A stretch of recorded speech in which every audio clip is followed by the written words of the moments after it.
Memang konstitusi Kiai harus gitu lah, tamud dan na'inaika. Kenal orang lebih tinggi itu kan resiko. Misalnya saya Kiai Deso, mungkin punya keri tua sudah seneng, punya kijang tua sudah seneng. Gara-gara kenal Pak Wahid naik Camry, waduh kok saya kalah itu. Kenal orang itu kan resiko. Mungkin dosen-dosen sini kalau kenal saya di Rembang juga resiko. Di sini gak ada cium tangan, melihat saya dosen, wah gak enak jadi dosen. Jadi memang harus dibatasin. Sekiranya mungkin orang terus, karena latamud dan nanawa ainaika ilham, kamu jangan sering melihat orang lain yang mungkin secara lahir dapat nikmat yang lebih tinggi timbang Anda. Kalau kamu nggak bisa ngelola hati Anda bisa hasut, Anda bisa dengki, paling tidak Anda bisa ada syukur. Saya itu sering didolani pejabat, juga sering melihat pejabat di TV naik mobil aja ada yang naikkan, bahkan kalau wudhu itu anduk aja ada yang bawa. Itu kalau yang nggak kuat, wih naik jadi pejabat. Ya makanya terus konstitusi Kiai itu mengatur, sudahlah mata kamu itu kamu batasin, jangan melihat sesuatu yang potensi ya, potensi menjadikan Anda tidak nopo syukur. Jadi saya mohon, ini memang konstitusi saya sebagai Kiai, jadi saya, tapi di hati saya tetap akrab. Saya doakan semua untuk UI, untuk semua orang Indonesia kita doakan. Kita ingin semuanya tambah baik, tambah. Ya, ngoten mawon. Assalamualaikum warahmatullahi wabarakatuh. Sehingga di beberapa riwayat dijelaskan ada orang yang 500 tahun ibadah nggak pernah maksiat. Ditanya sama Allah, kamu masuk surga karena apa? Karena ibadah saya ya Allah. Ya sudah, surga kamu 500 tahun saja karena ibadah kamu 500 tahun. Ini cerita umur-umur orang dulu. Ya Allah, katanya surga engkau ini selamanya. Ya kalau yang selamanya itu rahmatku, kalau amal kamu terbatas ya surganya sesuai amal kamu ya terbatas. Ya sudah ya Allah, berarti masuk saya surga saya ini karena fadl engkau, karena anugerah engkau. Itu namanya apa? Diroyah. Diroyah itu satu kajian analisis di mana kita percaya riwayat, tapi kemudian punya logika, punya diroyah. Ini penting supaya tauhid ya, tauhid kita ini kuat. Jadi dulu ada orang yang sangat cerdas, namanya Jubair bin Mut'im. Dia saking cerdasnya, juga kaya, juga tokoh, dikirim sebagai delegasi pembebasan Asra Badrin, tawanan Badar. Kemudian pas datang ke Masjid Nabawi, Nabi delalah pas baca Wattur wa kitabim mastur. Sampai pada titik Nabi baca am khuliqu min ghairi syai'in am humul khaliqun. Apakah penciptaan yang sedemikian canggih itu dimulai tanpa perwujudan, tanpa sesuatu yang real, yang maujud? Orang itu langsung bersimpuh matur, ya Rasulullah saya Islam. Kada qalbi yatir, hampir hati saya, otak saya, pikiran saya itu terbang. Karena logika yang dibangun ateisme misalnya, kalau alam raya ini dimulai dari nihilisme, berarti logikanya apa? Al-adamu yakhluqu maujudan. Alam raya ini kan maujud, maujud itu ada. Kalau yang lebih dulu itu ketiadaan, berarti ketiadaan menjadi sebab kewujudan. Kalau dalam bahasa Arab itu al-adamu yakhluqu maujudan, sesuatu yang harusnya nggak jadi faktor karena ketiadaan menjadi faktor sesuatu yang nyata. Itu kan nggak masuk akal. Ya, kalau alam raya ini ada al-adam sing yasbiku maujudan, berarti alam raya ini al-adamu yakhluqu maujudan, sesuatu yang tidak ada menciptakan yang ada. Dengan logika itu terus kita ngaji. Diajari sama guru-guru kita, sifat dasar Allah itu maujud. Wallahu maujudun qadimun. Terus masuk. Yang harus distatuskan pertama dari Allah itu apa? Maujud, wujud. Karena dengan wujud ini layak menjadi penyebab adanya alam raya ini. Sehingga ketika kita menolak paham nihilisme atau ateisme, paham tanpa Tuhan, tanpa pencipta awal, kita punya diroyah bahwa tidak mungkin ketiadaan ini menjadi sebab perwujudan alam raya, yaitu am khuliqu min ghairi syai'in. Masa alam raya ini diciptakan tanpa sebab yang nyata, yaitu wajibil wujud. Siapa itu? Allah Subhanahu wa ta'ala. Begitu juga menyangkut sholawat. Orang boleh beda pendapat tentang redaksi sholawat. Ada yang sholli ala Muhammad, ala Sayyidina Muhammad, Nabi Muhammad, monggo lah, masalah redaksi saja. Tapi setelah dianalisis, Nabi itu Pak Rektor jadi Nabi setelah Nabi Isa saking dihormatinya sampai dituhankan. Juga jadi Nabi yang ada cerita masih hangat, orang Yahudi itu bunuh Nabi. Jadi yang satu mendudukkan Nabi sedemikian tinggi sampai kayak Tuhan, yang satu menjatuhkan Nabi sedemikian rendah sampai dibunuh. Kayak apa susahnya jadi Nabi Muhammad SAW. Kemudian dengan gampang Hadaddin agama ini bikin syariat yang bernama sholawat. Redaksinya monggo lah sesuai tradisi masing-masing. Allahumma sholli ala Muhammad, Allahumma sholli ala Sayyidina Muhammad, ala Nabiyina Muhammad, monggo lah.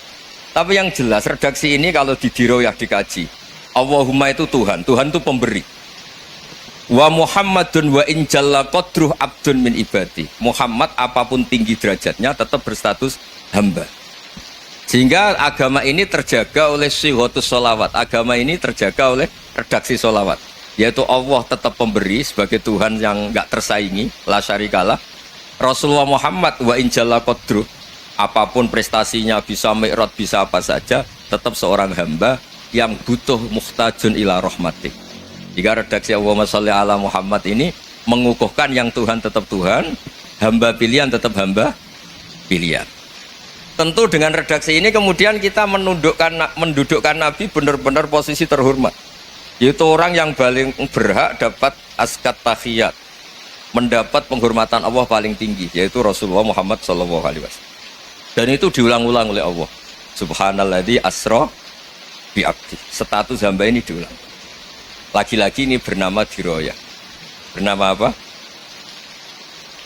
Contoh ketiga misalnya fihi ayatum bayinatum maqamu Ibrahim. Dulu orang Yahudi itu ada diskusi masif. Syaratnya Nabi itu mbah-mbahnya harus Nabi, harus keturunan Nabi. Kemudian semua Nabi rata-rata di Palestina, di Syam.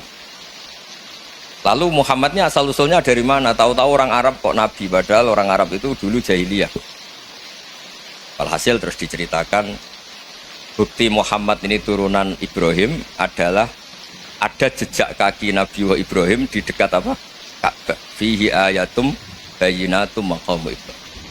Kalau Nabi Ibrahim pernah di Mekah, artinya beliau pernah meninggalkan turunan yang di Mekah. Itu bernama Nabiuna Muhammadun sallallahu alaihi wasallam. Itu disebut fihi ayatum bayinatum maqamu Ibrahim. Nah, itu namanya diroyah. Diroyah itu satu perilaku keseharian kita beragama, kemudian tahu logikanya.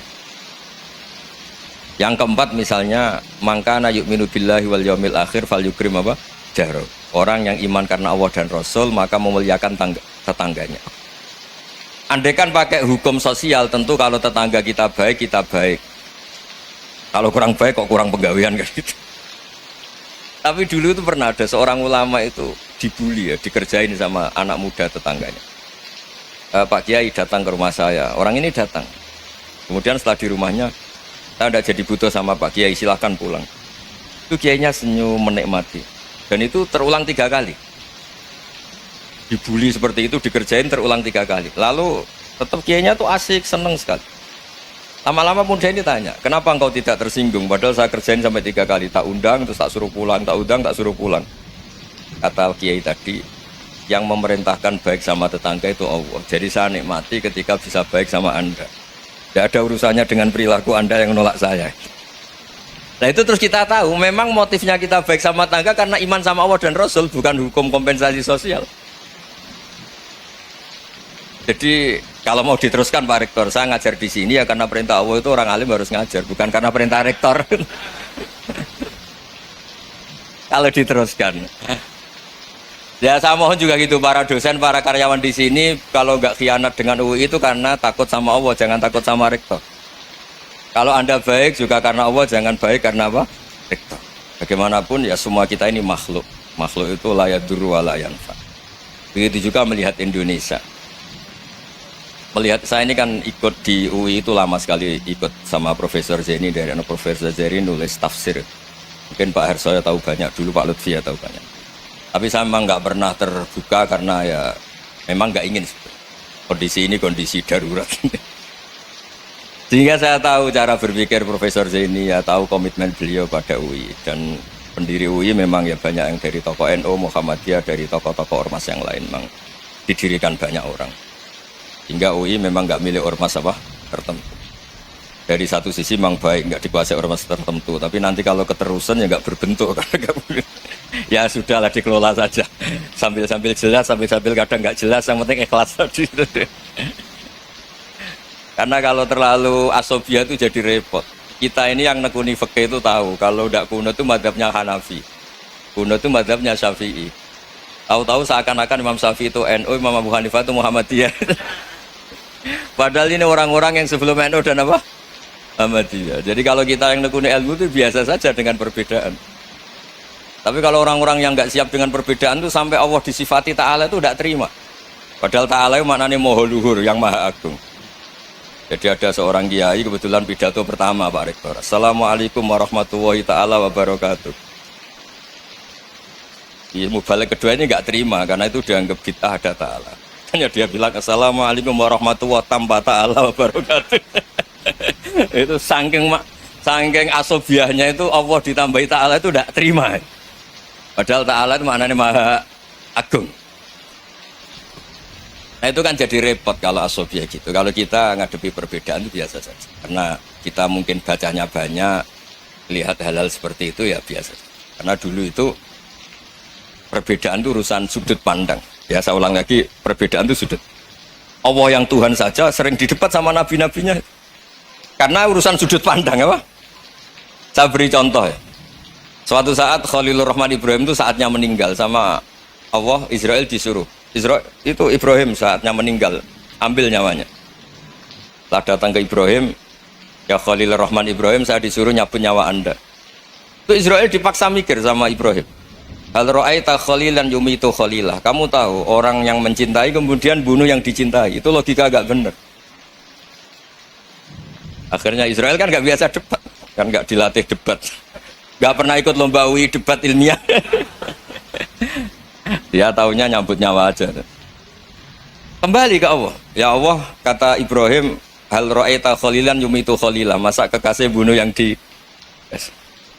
dicintai ya. Tapi kata Allah santai. Bilang ke Ibrahim, hal ra'aita habiban yakrahu ayyalqa habibah. Masa katanya dia cinta saya, kemudian ketemu saya tidak berani. Israel mater lagi. Logikanya gini Ibrahim, masa yang dicintai sama yang ketemu yang dicintai nggak berani? Ya udah ketemu aja. Katanya yang meninggal itu.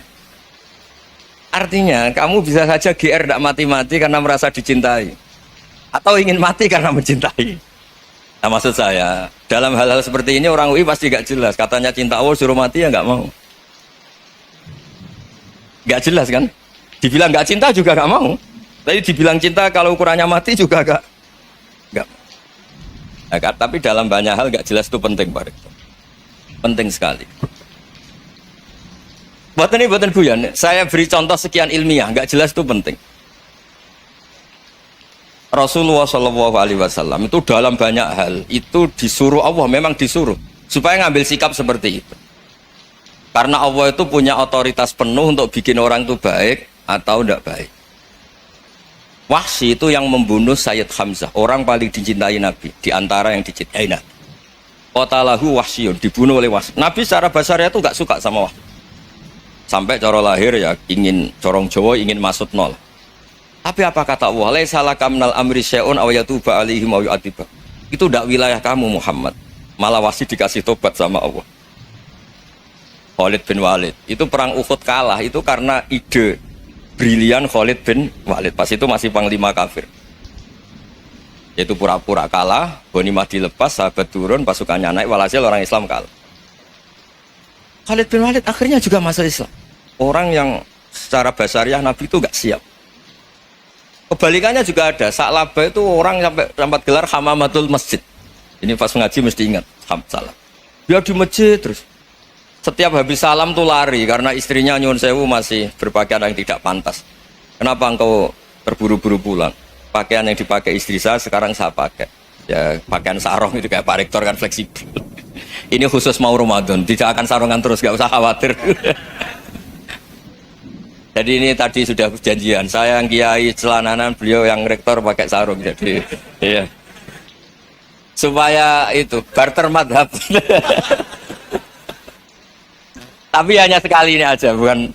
Jadi jangan diharapkan ini jadi tontonan terus-menerus. Dan ini barter madhab. Saya sama Profesor Kores juga sering gitu. Saya pakai sarung yang dipakai. Dihadiahi beliau pakai sarung yang dihadiahi saya. Memang itu tradisi Islam. Tahadau tahabu, kamu saling memberi hadiah maka kamu saling mencintai. Bukan riswah, bukan riswah. Walhasil terus Sa'labah ini mbok saya didoakan Nabi supaya saya kaya, supaya tidak sering ganti-ganti pakaian seperti ini sama istri saya. Jangan-jangan kamu miskin itu lebih baik. Ngotot minta didoakan. Didoain Nabi kaya, terus lama-lama ninggal sholat, ninggal jamaah. Itu Allah belum tersinggung.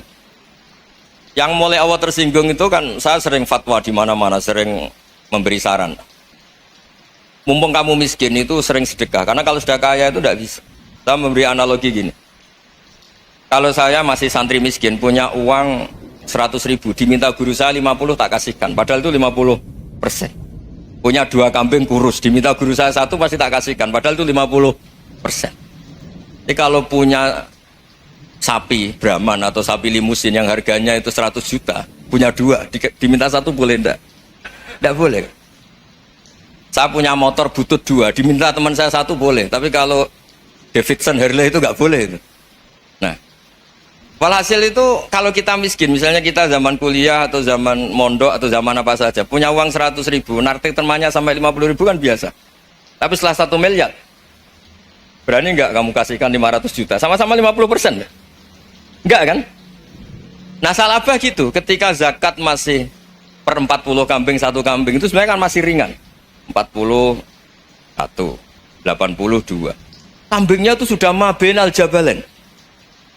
Barang dihitung zakat karena sudah ribuan, jumlahnya sampai 400 kambing. Banyak lah pokoknya. Terus kata Sa'labah, ini pemerasan. Karena jumlahnya besar.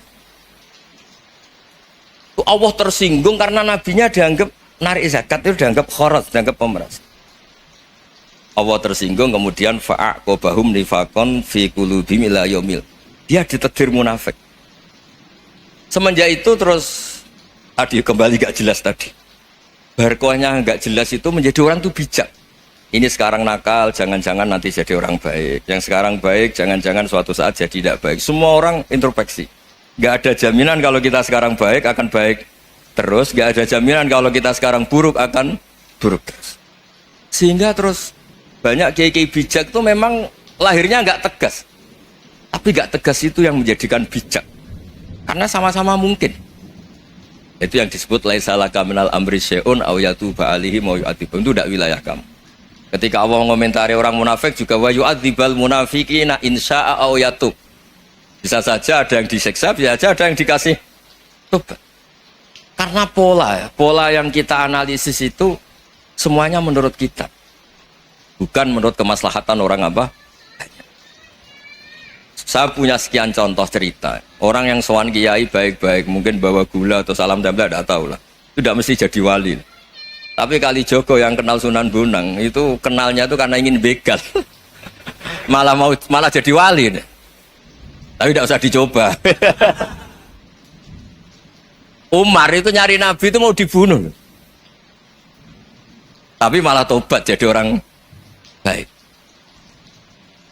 Jadi ini penting ngaji ya, supaya tidak tegas itu, tidak jelas itu kadang baik. Nah termasuk saya juga termasuk dia yang milih tidak jelas. Saya sering gojlok ini, Fajar Hadili ini murid-murid saya sering saya gojlok. Kalau semua sistem pendidikan kayak kampus, kayak UII, kayak UIN semuanya, itu sistem yang bagus karena tertib, jam kuliahnya jelas, mata kuliahnya jelas. Kalau di pesantren itu Pak Arso itu gak tertib, tapi justru itu enak ketemu di jalan orang berani tanya. Nah ini kalau mbak-mbak misalnya menstruasi, mau belajar haid nunggu semester berapa baru tahu. Itu bisa sekian tahun nggak sholat karena nunggu pelajarannya baru diterangkan. Mau haji juga gitu, nunggu mata pelajaran haji. Kalau nggak jamnya nggak mau dosennya ngajarin. Nah, kalau kiai kan enggak, ketemu di jalan tanya dijawab. Jam berapa juga dijawab. Artinya Indonesia itu berkah, ada sistem kampus yang tertib. Ya semoga termasuk tertib gajinya. Tapi tertib gajinya itu juga sebenarnya rugi. Saya sering ada pegawai negeri Gus, tolong doain saya jadi PNS enak jadi. Gajinya tetap. Kata saya nggak mau kalau gaji saya tetap. Kok bisa Gus enak tiap bulan mesti dapat gaji. Kalau tetap nggak naik-naik kata saya. Kalau kiai gajinya nggak tetap, tapi di atas yang tetap kata saya. Artinya Indonesia itu berkah. Kalau semuanya pakai sistem pendidikan setertib ini, orang mau tanya haid ya nunggu pelajaran haid.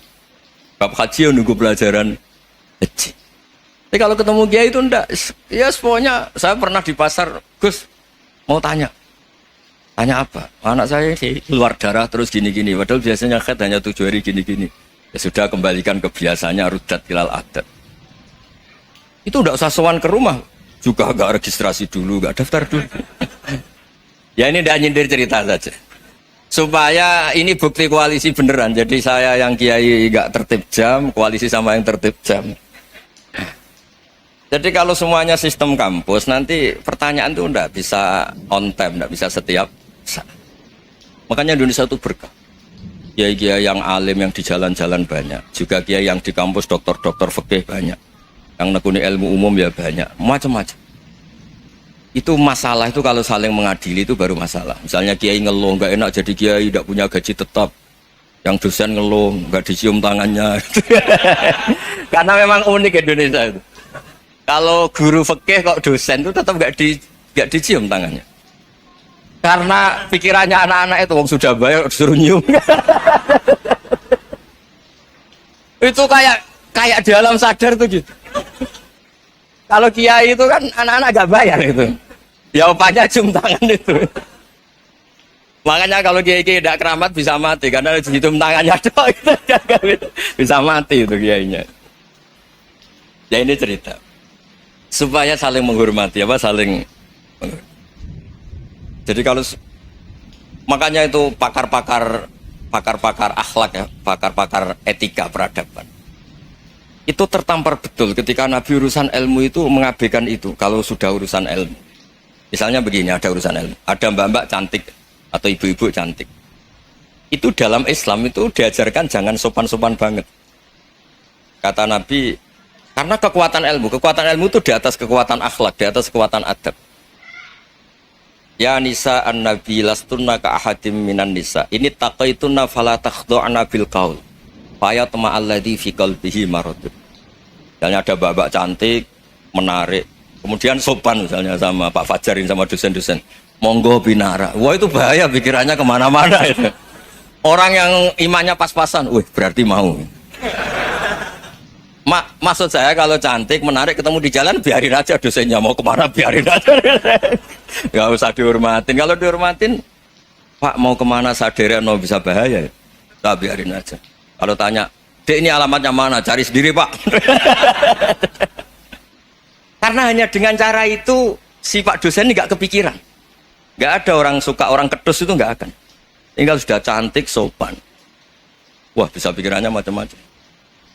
Itu ilmu. Fala takhdu'na bil qaul. Kamu jangan terlalu lirih kalau ngomong.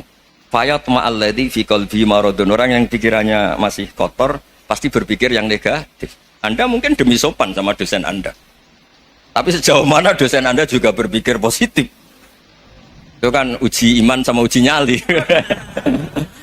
Nah, sama pejabat yang sopan sama kiai mungkin punya Alphard, punya Robicon, punya terus bawa uang banyak. Terus sama kiai cium tangan hormat. Jangan-jangan kiainya yang pikirannya macam-macam. Ini berarti bisa jadi muhibbin potensial misalnya. Nah, saya ini termasuk kiai yang pengagum ilmu. Sehingga saya sama orang yang medit, yang kikir sama saya itu saya senangnya bukan main. Kenapa? Karena kalau orang medit itu gak berhak nuntut. Tapi kalau orang lomo 1 juta minta surga, 2 juta ya minta apa? Surga. Gus, salam template 200.000 aja kadang minta surga. Tapi kalau yang kikir-kikir ya sudah salaman tok sudah, gak minta apa-apa kan dia tahu diri, nggak bayar kok minta. Maksud saya Islam itu luas, dinikmati saja, Pak. Dinikmati saja. Nah itu diroya, maksudnya itu diroya. Diroya itu kamu tahu aturan Islam itu kamu harus yakin khairihi wa syarrihi minallah. Semua itu ujian, tapi kemudian dikaji. Makanya saya ini termasuk pengagum Imam Syafi'i. Imam Syafi'i itu dikasih tahu. Ada orang yang di depan engkau cium tangan hormat, tuh di luar ngomong-ngomong, ngata-ngatain Anda. Imam Syafi'i tertawa-tawa sewenang. Loh, ada ini dikata-katain di luar kok. Kok tidak kamu anggap munafik malah tertawa. Berarti saya wibawa, di depan saya nggak berani. Dianggap enteng saja. Dibilangin, sebagian orang kampung sini nggak suka sama engkau. Baguslah, nggak akan pinjem uang sama saya. Di mana-mana orang pinjem minta tolong itu karena seneng. Kalau benci kan enggak. Intinya dianggap enteng saja. Yang terjadi di dunia itu semuanya dianggap enteng saja. Man asa ilaika faqat atlakoka. Yang berburuk sama kamu itu membebaskan kamu. Coba kalau akrab, titip. Ya misalnya akrab sama Pak Fajar. Bilangkan ke Pak Rektor, sangkap tuh jadi guru tetap atau apa, kan ribet. Kalau tidak cocok kan nggak minta apa-apa. Makanya hati-hati Pak Rektor sama yang akrab-akrab itu. Itu dulu saya juga nggak paham. Di antara wasiat Bapak yang sering diulang-ulang tuh itu. Suatu saat kamu jadi kiai, ngelola orang nggak seneng tuh gampang. Sudah, situ orang lain. Tapi kalau ngelola orang orang seneng tuh repot. Mintanya aneh-aneh. 100.000 aja minta surga. Hanya teman tenis saja minta naik jabatan. Intinya itu ya sudahlah dikelola. Yang seneng ya berkah, mungkin teman berjuang, teman diskusi. Yang nggak seneng ya berkah, karena ini tidak minta macam-macam, tidak seneng. Nah itu namanya diroya. Diroya itu satu kajian keilmuan yang menjadikan kita ini nyaman dengan riwayat-riwayat, panduan-panduan dari Rasulullah Shallallahu Alaihi Wasallam kayak tadi. Kenapa sih tentang baik sama tetangga, baik sama tamu? Hitung-hitungannya itu mangkana yu'minu billahi wal yaumil. Saya pernah dicium sama orang miskin yang akut, miskin betul. Itu tak ajarin, Anda ini lebih hebat ketimbang orang-orang kaya. Misalnya gini, misalnya ada komunitas rektor atau kiai besar. Saya ini kata orang banyak termasuk kiai besar. Mungkin kalau pinjam uang itu karena mau beli mobil, aksesoris mobil, karena kita kiai top atau rektor atau orang-orang top. Kalau sesama orang miskin itu pinjem-pinjemannya itu urusan beras, itu urusan nyawa. Tren mana? Menyelamatkan nyawa sama aksesoris mobil. Nyawa. Jadi pahala kamu pasti lebih besar itu. Itu senengnya jadi orang miskin terus keterusan sampai sekarang. Itu. Lo coba kalau menteri sama menteri, rektor sama rektor, kira-kira pinjamannya apa Pak Arso? Kan kalau mau beli mobil atau mau umroh VIP, pokoknya yang keren-keren ya. Kalau orang miskin pinjam karena apa? Makan kan? Beras kan? Makanya kalau yang sedang miskin monggo lah, kalau ingin teruskan. Kata itu.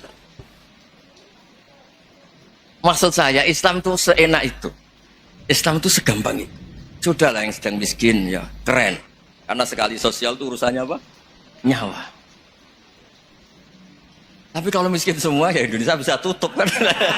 Ya sudah yang kaya-kaya itu saya menyelamatkan Indonesia karena bayar pajak yang menjadikan Indonesia berjalan. Tapi ya dipakai yang benar. Nah, begitu seterusnya. Ada kiai miskin cerita ke kita. Gus, enak jenengan alim, terus punya santri banyak, bisa ngajar di mana-mana. Saya bilang, hebat kamu. Dia hidup di daerah tertinggal. Itu yang diajarkan kan hanya tauhid. Kan nggak mungkin desa tertinggal baca fikih perbandingan madhab. Kan nggak mungkin. Kalau yang kayak Pak Fajar, Pak Sadali kan nggak mungkin. Fikih perbandingan apa? Madhab. Menyorot madhab dunia. Gaya engke-engke itu kan nggak benar. Tapi pertanyaannya, yang menyelamatkan masuk surga itu tauhid apa perbandingan madhab? Tauhid. Ini hanya mengajarkan fardu kifayah, sunat-sunat.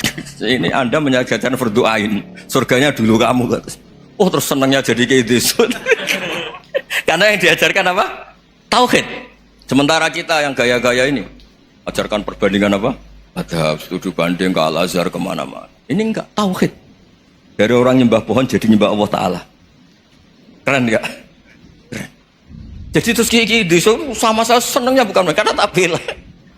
Tapi ada yang agak kurang ajar, tanya saya. Kalau itu hebat kenapa Gus gak mau jadi kayak gitu? Waduh. Wah ya repot kalau pertanyaan. Terus tak jawab, kalau saya jadi kiai desa, kamu ngangsu ilmu dari mana coba? Ya dari jenengan, ya kalau sama gobloknya tidak bisa. Ya sudah, Gus aja jadi kiai besar. Maksud saya, ya sudahlah kita begini seperti yang saya ajarkan di sini, saya sarankan supaya orang itu tahu. Ini namanya diroyah, apa? Makanya kata Imam Ghazali itu kalau kamu ingin sopan gampang melihat anak kecil. Wa aqallu minni dzamban, dia dosanya lebih kecil. Karena masih kecil kan, tentu secara dosa enggak banyak. Kalau melihat orang yang tua, wa aktsaru minni ibadatan, dia tentu ibadahnya lebih banyak karena umurnya lebih banyak. Sehingga terus semua orang lain tuh di depan kita itu hebat. Ya semua orang lain sama, misalnya Pak ini rektor, Pak Fathul Wahid rektor, tanggung jawabnya lebih banyak, berarti pahalanya lebih banyak. Tapi sama, ketika melihat Nyun Sewu, melihat pegawainya yang secara lahir di bawahnya, ini tanggung jawabnya nggak banyak, pasti salahnya juga enggak. Itu yang diajarkan Rasulullah SAW, sehingga enak lah. Tapi kalau kita melihat orang lain selalu salahnya, itu pecundang. Allah saja tidak seperti itu kan, amal baik ya ada khairan, amal buruk ya ada saron, semuanya dilihat oleh Allah Subhanahu wa Ta'ala. Saya itu punya teman Gus, agak beling, agak seenaknya. Dulu miskin. Wah itu seenaknya betul. Kayak kenal Tuhan sudah. Tak tanya, kenapa kamu seenaknya? 1 bulan tuh labanya bisa 200 juta sampai 500, sampai 1 miliar. Saya itu Gus, setelah duha itu perkembangannya bagus. Sholat duha itu. Saya pernah miskin, kan kata apa? Ingkana rizki fisama, apa? Wa ingkana qalilan, ya kalau fisama fa'anzilhu, terus wa ingkana qalilan fakasirhu, kalau sedikit perbanyak. Ini trennya sudah benar semua. Nah, wa ingkana apa? Ya haroman fatahirhu, kalau haram yang kau sucikan. Makanya saya seenaknya, kalau qalilan sudah fakasirhu, paling trennya yang enggak benar juga fatahirhu kata Mas. Dia yakin kalau yang enggak benar-benar sudah disucikan Allah, karena yang lain-lain sudah. Dari miskin sudah kaya, qalilan sudah fakasiru, paling yang haroman juga sudah fatahiru gitu. Tak tanya, lah kamu kok tahu? Polanya sudah ada Gus, karena sang qalilan. Kamu sembrono sama Tuhan kok begitu kan? Tapi apapun itu seneng saya. Seneng saya sering salah teh, makanya saya mohon yang sekarang miskin, sedang miskin itu ya ndak usah nyesal banget-banget. Kalau ingin kaya monggo lah, namanya orang juga ingin. Ya, tapi Anda harus bangga. Sosial antar kalian adalah urusan nyawa dan itu pahalanya luar biasa. Supaya kita, nah yang kaya-kaya juga boleh GR lah karena pembayar pajak. Dan itu bisa menyelamatkan apa? Indonesia Raya. Begitu seterusnya. Itu yang diajarkan Nabi, antawadhu hatta la yabghiya ahadun ala ahadin. Kamu semua harus tawadhu sehingga antar kalian tidak saling apa? Tidak sopan, tidak saling liar, tidak saling mendolimi. Termasuk tadi sikap gak jelas tadi. Orang dolim yang sekarang dolim bisa saja tobat, yang sekarang soleh bisa saja nanti. Semuanya tuh mungkin. Kita diajari ya muqallibal qulub tsabbit qalbi ala dini. Jadi keliru kalau kita dalam banyak harus tegas, gak mesti. Al halalu bayyinun wal haramu bayyinun. Tapi ada wa bainahuma umurun mustabihat. Ada yang wilayahnya itu abu-abu. Misalnya ada perempuan cantik, misalnya contoh paling gampang. Kalau kamu ajari secara serius, kamu bisa aja tergoda jadi fitnah. Tapi kalau orang soleh gak berani ngajarin, kemudian digunakan orang fasik, malah menjadi orang nakal, kita juga tanggung jawab. Kamu mau tegas gimana? Wilayahnya sama-sama mungkin. Wilayahnya sama-sama mungkin. Yang dekat pejabat mungkin terkontaminasi KKN. Tapi kalau pejabat gak dekati orang soleh, punya perilaku yang gak soleh, yang repot juga Indonesia kan? Nah hal-hal seperti itu kita tidak perlu ngambil sikap. Maksudnya nggak usah ngambil sikap, ya kita buktikan kalau milih satu madzhab, kita buktikan semuanya lebih baik, semuanya lebih bermanfaat, semuanya lebih berperadaban. Karena nggak bisa dihindari wa bainahumain. Termasuk nyuwun sewu, saya mohon maaf sama mulai Pak Harso, Pak Lutfi sampai Pak Fathul Wahid. Saya ini termasuk kiai yang nggak suka dekat sama orang-orang top. Bukan karena hasud. Memang konstitusi kiai harus gitu, la tamuddanna ainaika. Kenal orang lebih tinggi itu kan resiko. Misalnya saya kiai desa, mungkin punya keri tua sudah seneng, punya kijang tua sudah seneng. Gara-gara kenal Pak Wahid naik Camry, waduh kok saya kalah itu. Kenal orang itu kan resiko. Mungkin dosen-dosen sini kalau kenal saya di Rembang juga resiko. Di sini gak ada cium tangan, melihat saya dosen, wah gak enak jadi dosen. Jadi memang harus dibatasin. Sekiranya mungkin orang terus, karena latamud dan nanawa ainaika ilham. Kamu jangan sering melihat orang lain yang mungkin secara lahir dapat nikmat yang lebih tinggi timbang Anda. Kalau kamu nggak bisa ngelola hati Anda bisa hasut, Anda bisa dengki. Paling tidak Anda bisa ada syukur. Saya itu sering didolani pejabat. Juga sering melihat pejabat di TV-TV. Naik mobil aja ada yang naikkan. Bahkan kalau wudhu itu anduk aja ada yang bawa. Itu kalau yang nggak kuat, weh naik jadi pejabat.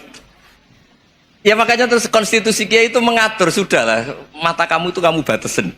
Jangan melihat sesuatu yang potensi ya, potensi menjadikan Anda tidak apa syukur. Jadi saya mohon, ini memang konstitusi saya sebagai kiai, jadi saya, tapi di hati saya tetap akrab. Saya doakan semua untuk UI, untuk semua orang Indonesia kita doakan. Kita ingin semuanya tambah baik, tambah. Oke, ngoten mawon. Assalamualaikum warahmatullahi wabarakatuh.